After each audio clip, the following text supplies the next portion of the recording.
No, really, hi. Wait, that's okay. Hello?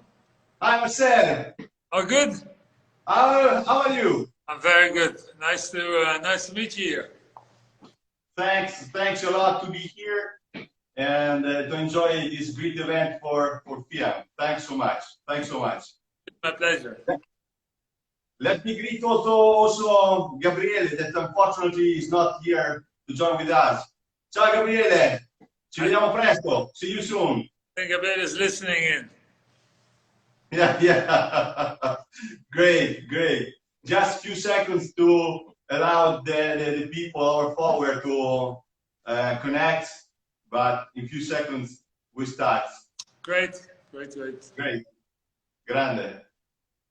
So, perfect.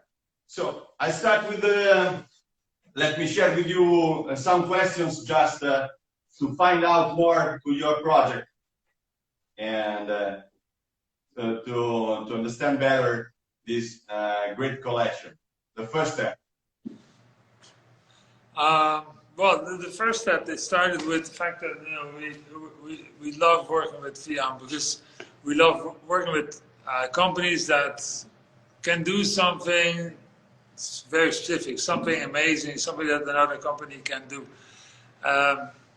If I talk about it, I often explain that in a way, if as a designer you make something, it's like at the end you have a baby, right? It's like it's your baby. And obviously, babies, they have a father and a mother. And of course, I am the mother, right? We have to. And the company is the father. And you bring the best of both DNA together and you get a beautiful baby. So you have to find a smart daddy, otherwise you cannot make a smart baby. You have to find a beautiful daddy, otherwise you cannot make a pretty baby. So you have to find someone with a DNA that complements what you want to realize. And you have to find a baby that, or a father that really, together you can do something really fantastic. If you do it well, you make sure at the end the father, he understands it's his baby. Because fathers, they like it if they understand it. Hey, it's my baby, right? So you look for this, and it's really interesting that sometimes it turns out really well. Sometimes you make a product, and then it's in the magazines or so, and then friends of mine, they're like, I saw this object of yours, and it was interesting because I saw it, and it's strange because it's a bit different than whatever I saw. But Marcel, I knew it was you, and I knew it was FIAM, right? Because it was so FIAM and it was so Marcel. But it was also, you never did something like this. FIAM also never did something like this. But still, the DNA is there. It's really something that lives in that novelty, and this is really what we look for. We look for that moment that together you can do something that alone you couldn't have done. Together you can do something that you both never did, and it's something that is really amazing for people to receive and to see. Yeah. You are a great mother, Thank you. Now take care of my baby. For sure. But at our side, this project was very challenging because it's very complex. So at your side, which were the challenge to combine your genius or creativity with the tech values of the product? Because the structure and the creativity to combine together in this project as we have had great challenge. And what about your side to combine the tech values with the creativity? Well,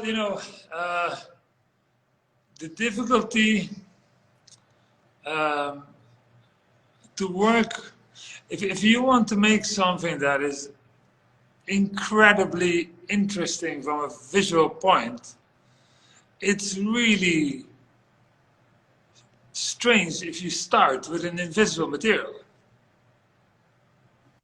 we're working with an invisible material. And we want to do something visually strong. Now, that is a real big problem.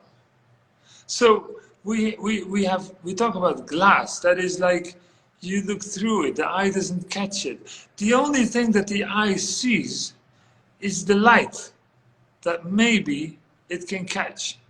And so now Fiamma has this fantastic capacity to make solid fluid, to make what is hard, to make it as if it was hanging in the wind. And by this process, it becomes visible because it dances with the light. It dances with the light. If I work with materials, and the materials are sometimes really important in objects, I'm trying to listen to the material. I'm like, what do you want to do? Who you want to dance with, right? Because if you really understand the material, it will tell you what it wants to be. It knows how it can be amazing, how it can seduce people and be an enjoyment for the eye and the heart. So glass has this capacity to hide and to be very visible, but it is only visible because of the light. And so when you make it bend, when you make it bubble up, or when you work with the mirror qualities of it, suddenly it becomes something very different. And so in this cabinet, as you see, we've used a very interesting version of the glass, because it is as well visually clear as it is also opaque, and it is showing, yes, yet it is not showing everything. It is not like an undressed woman, it's a woman in lingerie. It's like something, we give something, we do a hint, but not everything. And I think that's beautiful. It also, in a house, it makes it to a bit of mystery, right? Yes, it's there for your guest, but not for everybody. Or maybe it's not so important. It's just like sometimes you show it, sometimes you don't. And I love that. And another really beautiful aspect of this object is that, yes, it is, it's a cabinet, yes, it is a vitrine, but it is also the richest lamp you can have in your house. Yeah, yeah. The lamp in itself is a light box that glows because all this three-dimensionality, and the objects play a role. So it is a theater light inside your house that you can play with and work with and change, and you can really make it something that is special. And now, since we have a big spot on it, you don't see what's happening. But if we would put off the light, and maybe we can try. Please, yes. You will see that the light, it's hard. You'll see it a bit, no? Yes, yes. No, it's hard to see. But here it's hard to see. But anyway, this is clear. There's a wonderful drawings on the wall everywhere that are the reflection. And you see it also in your catalog, that the photos that are next to you, you see that really interesting play of light that is on the wall. For example, here the sample. Yeah. There. Yeah. But in the photo after you, behind you, yeah. See that's refractions on the wall. So it is a light that emits an incredible variety and play and dance of light in your house. And so altogether, I think we've made an object that has a center, but has also a surrounding. And we're super excited with it. I mean, the way you've been working on the details is fantastic. And it's really something that I hope for a lot of people is going to be a jewel in their house. I think also that, I don't know if you agree, it's also very nice to touch it because it's smooth, it's sensual. Yeah. I think that you made a very real great balance of sensuality, mysterious, and beauty, transparency, a lot of key points of the glass. But what I think is so cool is that, you know, there's only one company that could have made this cabinet, right? I mean, if I don't know the name. Which is the name of the company? if you see the image, then I mean, if you know the companies around, if you see this, you know it's Fiam, right? It can only be Fiam, and then this Fiam, this must be Marcel, right? It's so. So this is what I like. I like it that you feel, yeah, this is like two characters that speak together. Yeah, yeah. I perfectly agree. I think that I really appreciate also the aspect of the glass, like the reflection, the way that you can see the things inside, and also that it's also a lamp that can give an atmosphere in house. Yeah, and then of course we have different flavors for the materials. There you see one where the doors are in mirror, so it's a different.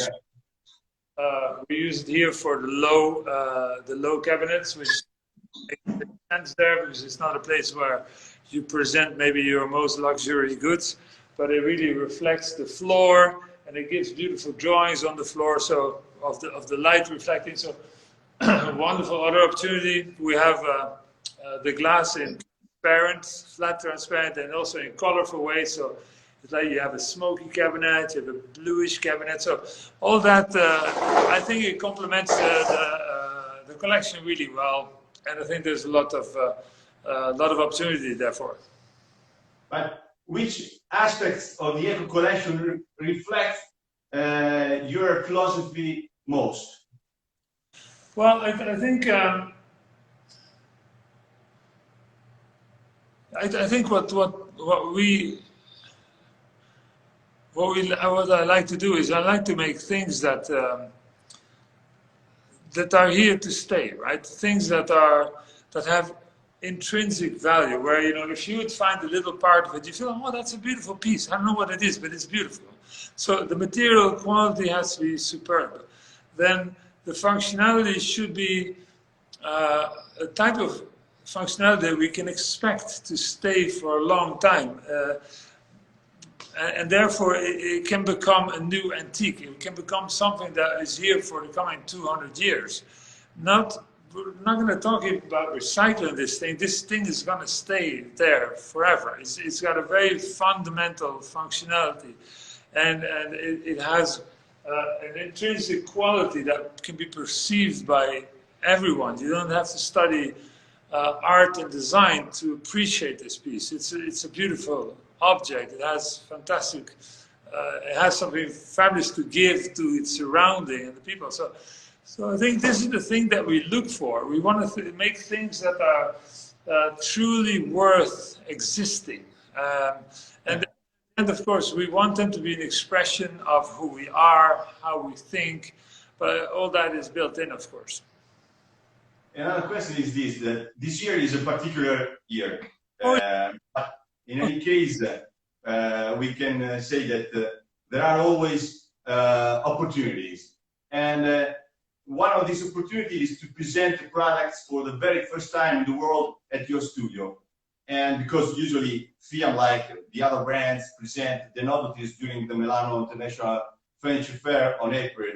And so, which are the feelings that you had when you received the pack and unpack the products that is ready for the market? So for the very first time, the first people in the world that have the chance to see his baby, as you said. Yeah, well, I'm a very lucky person because I have wonderful people in my studio that work with me. And so I didn't see the box coming. It must have not been so small, maybe. So I did that, and we have also now, there's maybe 5 or 6 people in the whole building, so very few. But once I saw it, it was done. And it was like, I was shocked. I was shocked. The lights were on, like, I was shocked. It was really like, because, you know, often-wise in an object, if you make your drawings, you can kind of get it, right? Especially if you do a lot of things, you can kind of get it. You make a rendering, you understand the project really well. But in glass, I think there's always this aspect of the surrounding and the lights that do different things. Then there's what's inside, and so there's a lot of surprise and a lot of opportunity that unfolds when the realization of the object is there. But I was super excited to have it. I mean, it's here now for 3 days. Every day I walk in, and things a bit different because, of course, I know better than the rest of the people. So it's nice. I play around with it, and so it's sweet. It's a beautiful, beautiful object. It seems simple, but the aluminum parts are really nicely crafted, and the hinges work well. It's all stuff that for the rest of the world, they don't care, but we designers, we care, right? It's all like well crafted, and so yeah, it makes me happy. It really makes me happy. Grande, grande. So the next question, I would like to say this, but you have just said something about. Can we assert that by this project you present to the market a new view of the glass, and also another point is that also if by the name, starting from the name Eco, you are introducing also the natural attitude of the glass as a green material. Well, I think Eco, to me, it's a beautiful name, but because it speaks about the non-physical, right? It speaks about the intangible. It speaks about the reflection. It speaks about the light passing. It speaks about the etheric qualities of the object. And I think it's really that kind of ideas that gave us the idea that Eco is a beautiful name. It's like it's got double the depth than there is, right? It's kind of, I mean, you make a space double deep with Eco, and it's kind of a name that really has this transparencies and has this kind of distortion in it. So all these kind of things, I think, made Eco a beautiful name. Yeah. I think, yeah, I don't think we prove here that the glass is natural. I don't think also it's something that we need to prove. People know, I think, that glass is a silicium-based material, and it's a very healthy product to use. I mean, we collect glass. We know it's recyclable, all that stuff. But again, recycling. Maybe we have to do it, but I would rather make things that don't leave the planet, that don't us. I would love to make them so that, we don't have to recycle them, because, why would you recycle something that works well, that is good, that is loved by people? And if there's one defense we designers have, is to make things that are loved and that worthwhile are loved. Jacques Cousteau, I read an article of his grandson, and I didn't know so much about Jacques Cousteau, and I think he never wrote about this, but his grandson says that one of the mottos of his grandfather was that he said, people will always defend what they love. And I thought, that's so beautiful. The guy makes movies of the sea to make us love the sea. And his idea is that with that, we will defend the sea. It's so beautiful, it's so peaceful, so non-aggressive. People will always defend what they love. And I've always felt that, if we can make objects loved, that's a great step for ecology. It's a great step for just making things loved. And it starts with our love. If we don't feel the love in our work and in the objects we make, why would we expect someone else to feel that love?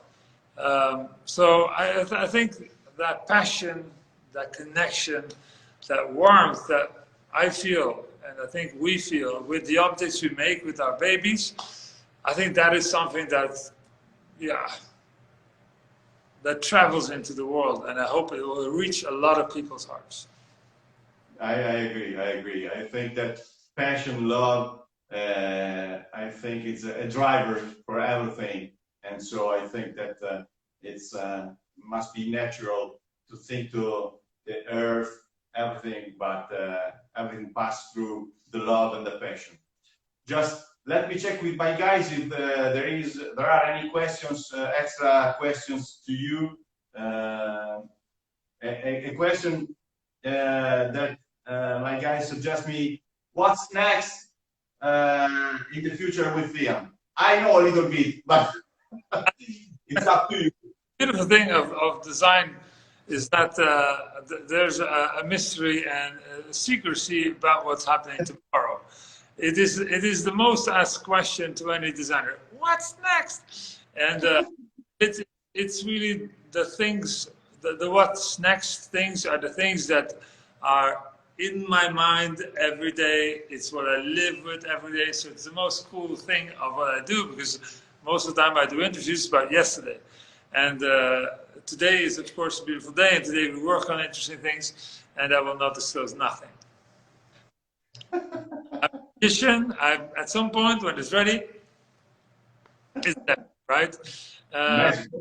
The whole sweating, working hard, I think it's not what is my inspiration to the world. I mean, I think there's wonderful people that love to show the labor and the work. I'm telling my people, we're magicians, you know.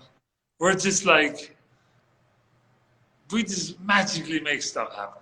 It's like it's there. It's like and I like it that way. So we don't disclose nothing until perfect. So Marcel, thank you so much for this live. I really appreciate and enjoy. I'm very happy. I'm very emotional because, like for you, for us, it's like a baby, as you said. And so it's the first day of the baby, and the best birthday is today. And thanks so much for the love and the passion, you and your staff. And thanks again to Gabriele and to all of you. And see you again. It was my pleasure. Thank you. You all have a wonderful day. Bye bye. We will see you in Amsterdam. Ciao. Bye. Presto. Ciao.